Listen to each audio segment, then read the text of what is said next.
Hi, welcome back to this Monday edition of Focal Point AFR Talk. Couple of notes looking ahead. Wednesday, we are going to announce 8 Days of Hope 10. We're using Roman numerals now for these because it's just like the Super Bowl. This is the Super Bowl of private charity or whatever you want to call it. 8 Days of Hope. This is where a team of people go into a community and help rebuild homes that have been destroyed, damaged by natural disasters. We're going to announce 8 Days of Hope 10. This will be the 10th project with 8 Days of Hope. We're going to announce that on Wednesday at 11:05 Eastern. Also want to encourage you, this is we're getting toward the end of our Critter campaign with Gospel for Asia. I got to tell you, your response has been fantastic. Your response to our appeal for you to give gifts to these needy families in Nepal, India, Sri Lanka has been overwhelming. Cannot tell you how grateful we are for your response. We all mean that sincerely. It's been very gratifying to see. Please go to our website. It's not too late to purchase a gift. You can start with a pair of chickens for $11. You can go all the way up to a Jesus well that'll provide clean water for drinking and cooking for an entire village. You can give a biosand water filter to a family for $30. Mosquito nets, 4 of them, for $40. You can put 7 Bibles in the hands of these poor needy folks for $21. You can do what Debbie and I did, give a sewing machine that's that's operated by foot power. That's $85. That enables a woman to get set up, virtually for life, to make a living for herself and for her family. So go to afr.net. You'll see the banner up there and find out how you can give and participate in this program. Now, let's grab clip number 4 if we can, Rob. We'll go back to the phones here in just a moment, so hang on, those of you to call 888-589-8840. Here's President Obama at the vigil in Sandy Hook last night, and he was subtle. Let me put it that way. There is clearly an agenda, a gun control agenda that's driving what he's saying. But he knows it would look crass if he brings it out on the front end of this deal. So he uses euphemisms to describe it. But I will flat out guarantee you what he's talking about here are restrictive gun control laws. Let's listen to this excerpt. We can't tolerate this anymore. These tragedies must end. And to end them, we must change. We will be told that the causes of such violence are complex, and that is true. No single law, no set of laws can eliminate evil from the world or prevent every senseless act of violence in our society. But that can't be an excuse for inaction. And then President Obama goes on to say this: I will use whatever power this office holds to engage my fellow citizens in an effort aimed at preventing more tragedies like this. What is he talking about? He's talking about restrictive gun control laws. Now, clip 5 is Mayor Mike Bloomberg, City of New York. And realize this guy is one of the biggest cheerleaders for gun control. He wants to disarm American citizens. Do not forget, this guy travels everywhere he goes with an armed security guard, armed to the hilt, armed to the teeth. This guy doesn't go anywhere in public without the protection of weapons that are loaded and ready to fire.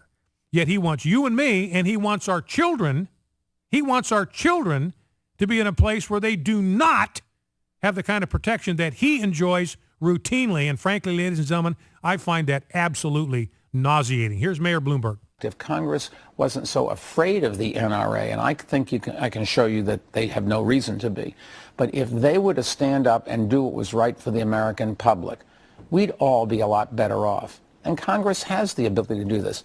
And the president, in my view, is the one who has to lead this. The president campaigned in 2008 on an assault weapon ban, and the only gun legislation that the president has signed since then, one is the right to carry a gun in national parks where our kids play, and one is the right to carry guns on Amtrak.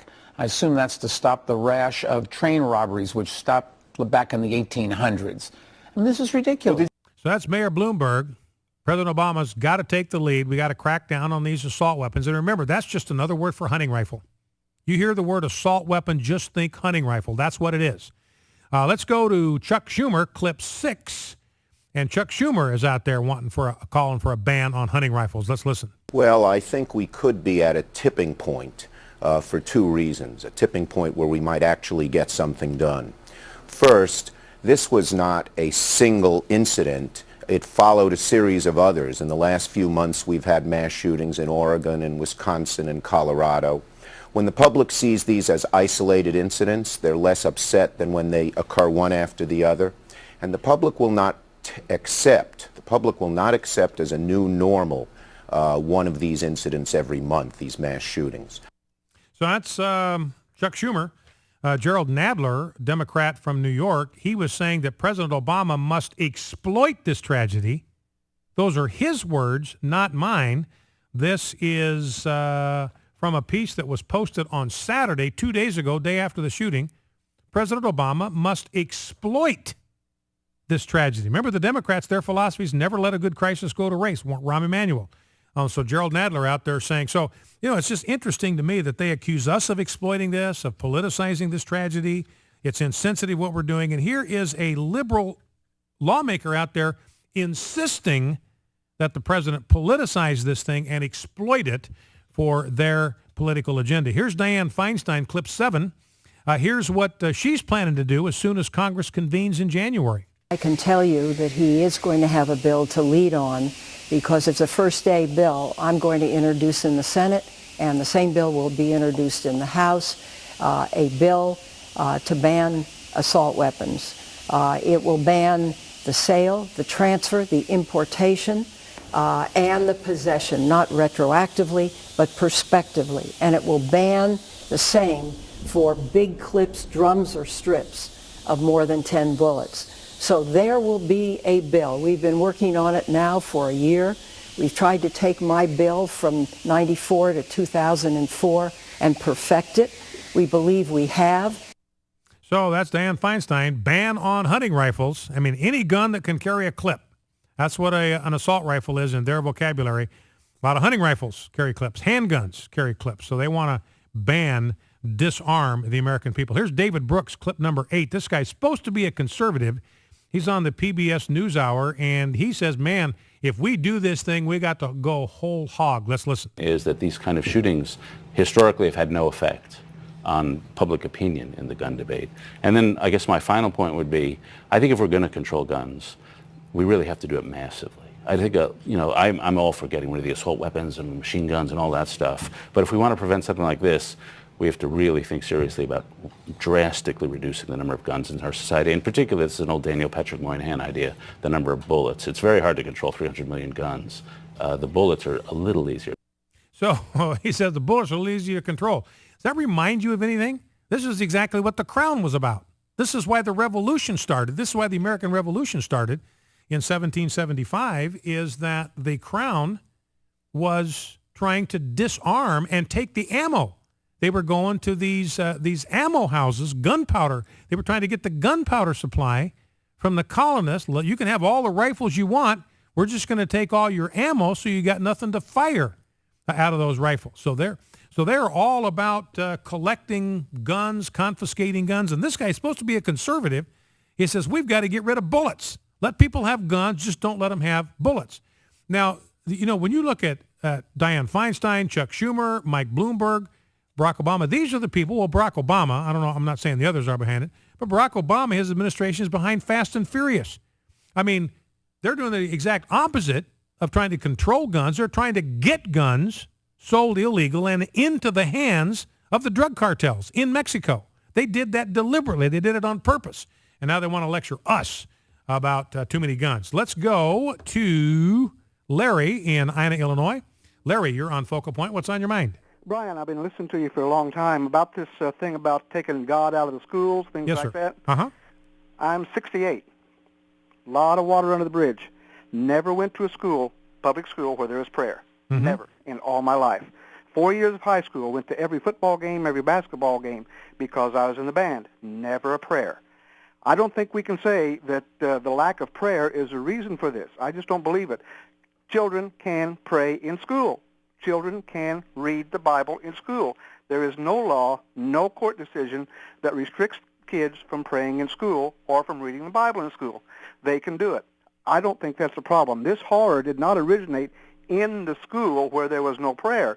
It originated from outside. It was an evil that came in from outside. It had nothing to do with whether someone was praying or wasn't praying. You made another point a while ago. You said we let the Supreme Court take prayer and Bible study out of the schools. No, we didn't. The Supreme Court never asks or seeks our permission to do anything. We didn't let them do it. Well, yeah, but Larry, we sure did. How? Did they ask our opinion? Because we could have said to the Supreme Court, you've made your ruling, now you enforce it. We're going to go right ahead and pray because it's too important for the protection of our kids. Yeah, and so we let them do that to us. You know, you have people like President Obama, for instance. He's not going to enforce the marijuana laws.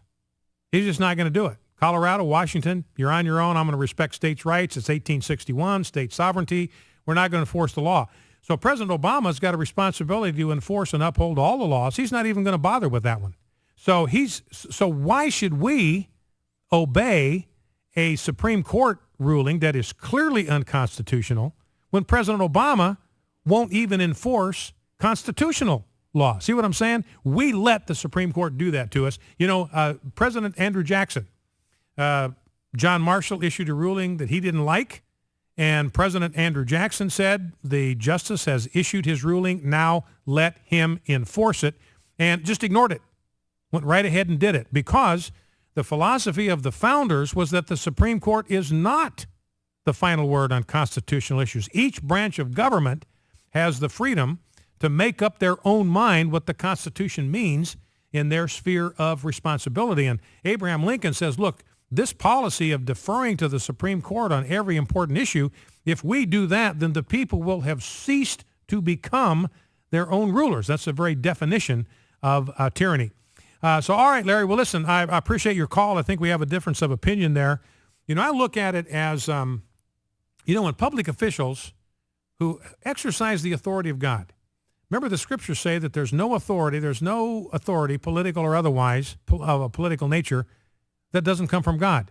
And so the question is, do those who exercise this authority that is from God, do they use that authority to ask God for his help and protection? If they do, it has enormous impact in the spirit world. If they don't, it leaves their people unprotected. Focal Point AFR Talk.